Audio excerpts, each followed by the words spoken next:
काय सांगाल सर, तुमच्या संघटनेची ध्येय उद्दिष्ट घेऊन तुम्ही बारामतीत आलात? सत्यशोधक बहुजन आघाडीच्या माध्यमातून आम्ही संपूर्ण महाराष्ट्रभर या देशातले जे परिवर्तनाचा विचार देणारे महापुरुष आहेत, त्या महापुरुषांचा विचार घेऊन आम्ही या महाराष्ट्रातल्या शोषित वंचित कष्टकरी समूहाला न्याय मिळेल यासाठी सातत्यानं आम्ही प्रयत्नशील आहोत। आणि भारतीय संविधानाचा स्वातंत्र्य, समता, बंधुता, धर्मनिरपेक्षतेचा जो विचार आहे तो विचार रुजवण्यासाठी आम्ही सातत्यानं अनेक वर्षापासून प्रयत्नशील आहोत।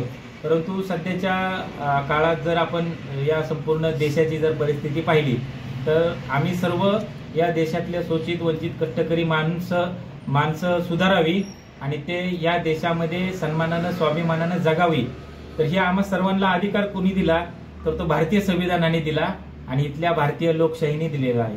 परंतु आज या देशातलं जे सरकार आहे ते राज्याचं असेल किंवा केंद्राचं असेल, तर हे सरकार हे भारतीय संविधानाच्या विरोधी त्यांची कृती करत असताना आपल्याला दिसतं।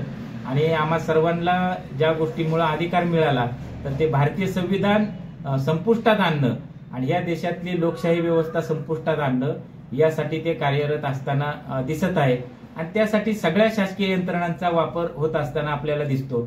म्हणून आज आम्ही जे माणसं आहोत सगळी एक सर्वसामान्य माणसं आहोत, गोरगरीब कष्टकरी माणसं आमच्याकडे आहेत आणि खऱ्या अर्थानं मला यावरती विश्वास आहे की फुले शाहू आंबेडकरांचा, अण्णाभाऊंचा, लहुजींचा विचार जो आहे की जो लोकशाही टिकवणारा आहे, सर्वांना समान न्याय देणारा आहे, तर ते पुन्हा एकदा या देशात क्रांती करण्याचं काम या विचारांनी होईल। आणि आम्ही सत्यशोधक बहुजन आघाडीच्या मार्फत संपूर्ण महाराष्ट्रभर ही लोकशाही व्यवस्था टिकली पाहिजे आणि भारतीय संविधान टिकलं पाहिजे यासाठी आम्ही प्रयत्नशील आहोत।